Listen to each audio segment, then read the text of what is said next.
குரு ஜோதிடம் சேனல் நேயர்களுக்கு உங்கள் ஜோதிடர் ஜேஎம்எஸ் சந்திரமௌலியின் அன்பான வணக்கங்கள், வாழ்த்துக்கள். அன்பார்ந்த கும்ப லக்ன அன்பர்களுக்கு மார்ச் மாத பலனாக இந்த பதிவு. கும்பத்துக்கு இந்த மார்ச் மாதத்துல உறவுகள்ல கொஞ்சம் பிரச்சனைகள் இருக்கிறதுங்கிறதையும் மனசுல வச்சுக்கிட்டு, தொழில் ரீதியா நமக்கு எந்த பிரச்சனையும் இல்லைங்கிறதையும் மனசுல வச்சுக்கிட்டு, இந்த மாசத்துல அதற்கு தகுந்த நடவடிக்கைகளை நம்ம மாத்திக்கணும். ஏன்னா நம்மளுடைய லக்னத்துல சனி இருக்கிறது ஒன்றும் பெரிய தடையே கிடையாது. நம்முடைய லக்னாதிபதி அந்த ஸ்தானத்துல இருக்கிறாரு. ஆனால் நமக்கு சனியினுடைய ஆற்றல் என்பது 2, 6, 10 தான் சனியினுடைய நட்சத்திரங்கள் இருக்கு. அதுக்கு இப்ப அது நெகட்டிவா செயல்படுறதுனால வேலையில நமக்கு சுணக்கம், பொருளாதாரத்துல மந்த நிலை, சொந்த தொழில் செய்யறவங்க அதுல பெருசா டெவலப்மெண்ட் இல்லையே அப்படின்ற ஒரு வருத்தம் அல்லது தடைகள் ஏற்பட்டுக்கிட்டே இருக்கு. ஒரு பெரிய இயக்கம் டெவலப்மெண்ட் ஒரு ஸ்பீடு இல்லாமல் போய்கிட்டு இருக்கு. கடனுடனும் வாங்கி பண்ணாலுமே அது பெரிய மாற்றத்தை உண்டாக்குறது இல்லை அப்படின்ற ஒரு ஃப்ரஸ்ட்ரேஷன் எல்லாமே சனியினுடைய இது இருந்தாலும் கூட இந்த மாதத்துல உங்களுக்கு கொஞ்சம் ஈடுபாடுகள் மூலமாக உங்களுடைய ஒரு பொசிஷனை நீங்க நிலைநிறுத்திக்குவீங்க. ஆனால் அதே நேரத்துல இந்த சூரியன், சனி, புதன் எல்லாமே லக்னத்தை பாஸ் பண்ணி போறதுனால, அதெல்லாம சூரியன் நமக்கு ராகு நட்சத்திரம் மற்றும் குரு நட்சத்திரம் மற்றும் சனி நட்சத்திரம் இந்த 3 நட்சத்திரங்கள்ல போறதுனால உறவுகள் சார்ந்த ஒரு விஷயங்கள், அதாவது உறவுகள் சார்ந்த விரிசல்கள் இல்லாம நம்ம பார்த்துக்கணும். உறவுகள் சார்ந்த விரிசல்கள் ஏன் வரும் அப்படின்னா, நமக்கு குடும்பாதிபதியே குரு பகவான் தான். அதே போல ராகு 2ஆம் இடத்துல இருக்காரு. அப்ப நம்மளுடைய பேசுற பேச்சு, அந்த பேச்சுகள்னால என்ன ஆகும், ஒன்று மாற்றி மாற்றி டெவலப்மெண்ட் ஆகும். அதனால சண்டைகள் வரணும். 8ஆம் இடத்துல இருக்கிற கேது, இந்த கேது சந்திரனுடைய நட்சத்திரத்துல இருக்குது. சந்திரன் நமக்கு சத்துரு. அப்ப ஒரு வேலை பார்த்தாலும் கூட அந்த வேலை பெரிய அளவுல பேசப்படுறதா இல்லையே, பெரிய சம்பளம் இல்லையே, அதே போல நமக்கு வேலையை மதிச்சு நம்மளையும் மதிக்க மாட்டேங்கிறாங்க, நமக்கு ஒரு ரெகக்னிஷனே இல்லாம இருக்குது, ரொம்ப கீழ்நிலையில நடத்துறாங்க, இப்படியெல்லாம் சில இதுகள் கேதுனுடைய தன்மைகள்னால கொடுக்கப்படுது.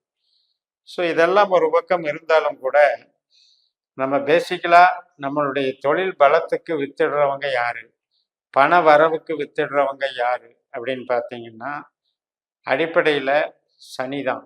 ஆனா அந்த சனி இப்ப ஆற்றல் கொஞ்சம் கம்மியா இருக்காது. அதுக்கப்புறம் பார்த்தீங்கன்னா குரு. இப்ப அந்த குரு கொஞ்சம் சப்போர்ட் பண்றதுனால அது நமக்கு இப்ப வளர்ச்சியை கொடுக்கும். அந்த குருவினுடைய நட்சத்திரத்துல தான் சூரியன் பயணிக்கிறார். அதாவது மார்ச் 17க்கு அப்புறம் அந்த காலகட்டத்தில இருந்து ஒரு மாற்றங்கள் ஏற்படும். அதன் மூலம் உங்களுக்கு தொழிலை பலப்படுத்திக்கலாம். அதாவது இப்போ ஒரு ஃபீல்டு சரிவல்ல, ரொம்ப நாள் நம்மளுக்கு அது அதுலேயே உழண்டு அதை மேற்கொண்டு டெவலப் பண்ணவே முடியாதுங்கிற ஒரு சூழல் வரும்பொழுது என்ன பண்ண முடியும், க்ளோஸ் பண்ணிட்டு அடுத்த நிலைக்கு மாறணும், அல்லது அடுத்த ஃபீல்டுக்கு மாறணும், அல்லது அடுத்த தொழிலை பார்க்க போகணும். அது மாதிரியான ஒரு மாற்றத்துக்கு உண்டான அடிப்படை தான் இந்த மாதம் வழங்கும். அதுக்கு நீங்கள் தயார்படுத்திக்கணும். இது வேலை பார்க்குறவங்களுக்கும் இது பொருந்தும். வேலை பார்க்குறதுல சில அதிருப்திகள் இருக்கு, இப்போதைக்கு வேற ஏதாவது வேலை கிடைச்சா பரவாயில்லன்னு முயற்சி பண்ணுறவங்களுக்குன்னா இந்த பிற்பகுதியில் அதற்குண்டான வாய்ப்பு கிடைக்கும், பயன்படுத்தி அதை அப்படியே டெவலப் பண்ணிக்கலாம். அதனால பேசிக்கலாகவே ராகு கேது அப்படிங்கிறதுக்கு நம்ம ஜனன ஜாதகத்துல நமக்கு ராகு திசையோ கேது திசையோ நடக்கிறவங்களுக்கு தான் அது ஃபுல்லா கேது 8ல் இருந்தாலும் பாதிச்சிடும். அதே நேரத்துல நமக்கு நல்ல திசை நடந்துகிட்டு இருக்குது, நல்ல பாவங்கள் இயங்கிக்கிட்டு இருக்கும் போது இந்த கேது நமக்கு ஒன்றும் பண்ணாது. எல்லாமே திசாபுத்தின் அடிப்படையில் தான் லிங்க் ஆகி நடக்கும் நிகழ்வுகள். இந்த கோச்சாரம் என்பது நம்ம திசாபுத்தியோட தொடர்பு படுத்தி பார்த்து அந்தந்த பாவங்களோட நம்ம ஐக்கியப்படுத்தி நம்ம பலன் பார்க்கணும்.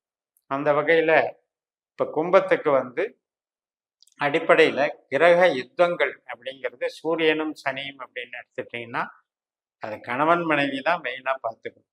அந்த அடிப்படை அந்யோன்யம் அப்படிங்கிறதுல அந்த 2 பகை கிரகங்கள் அப்படிங்கிறது பொதுவாகவே கும்ப லக்னத்திற்கு 7ஆம் வீடு சிம்மமாக வருகிறது.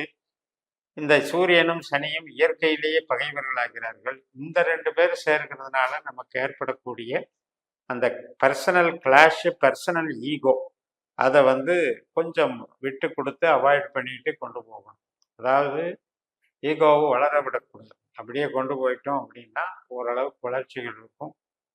பொருளாதார மந்த நிலையை மெதுவா இந்த மாற்றங்கள் பண்றதுனால, சீர்திருத்தம் பண்றதுனால உங்களுக்கு வளர்ச்சி அடைஞ்சு விடும்.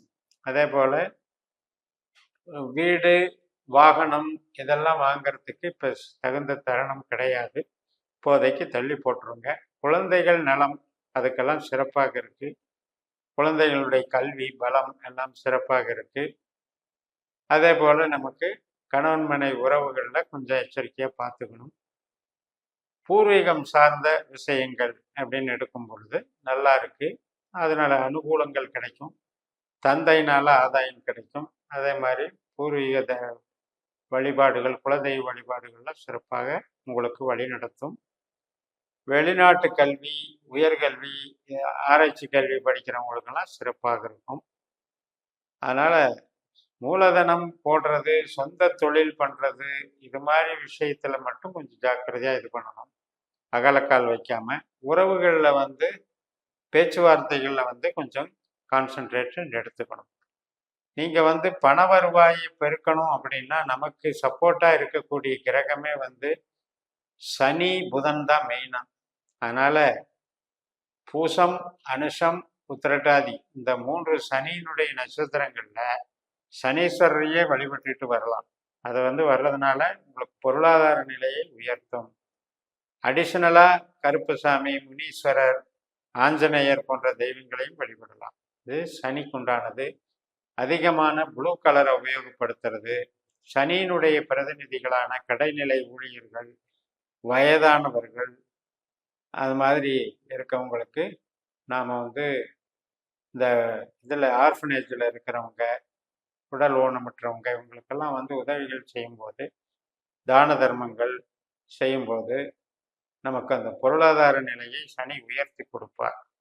அதே போல தான் புதனுடைய நட்சத்திரம் ஆயில்யம், கேட்டை, ரேவதி இந்த 3 நட்சத்திரங்கள்ல நம்ம பள்ளி கொண்ட பெருமாள் வழிபாடு, மகாவிஷ்ணு என்று சொல்லக்கூடிய வழிபாடுகளை பண்ணும்போது அதுவும் பொருளாதார மேம்பாடுகளை நமக்கு கொடுக்கும். இந்த 2 கிரகங்கள் தான் நமது ஜனன ஜாதகத்துல நல்லா இருந்ததுன்னா பொருளாதாரம், தொழில் பலம் இதையெல்லாம் இயக்கி கொடுக்கும். அது நம்மளுடைய ஜனன ஜாதகப்படி நம்ம பார்த்துக்கலாம். அதே நேரத்தில் ஜென்ரலாகவே இந்த 2 கிரகங்களை நாம் இயக்க நமக்கு மேம்பாடுகள் வரும்.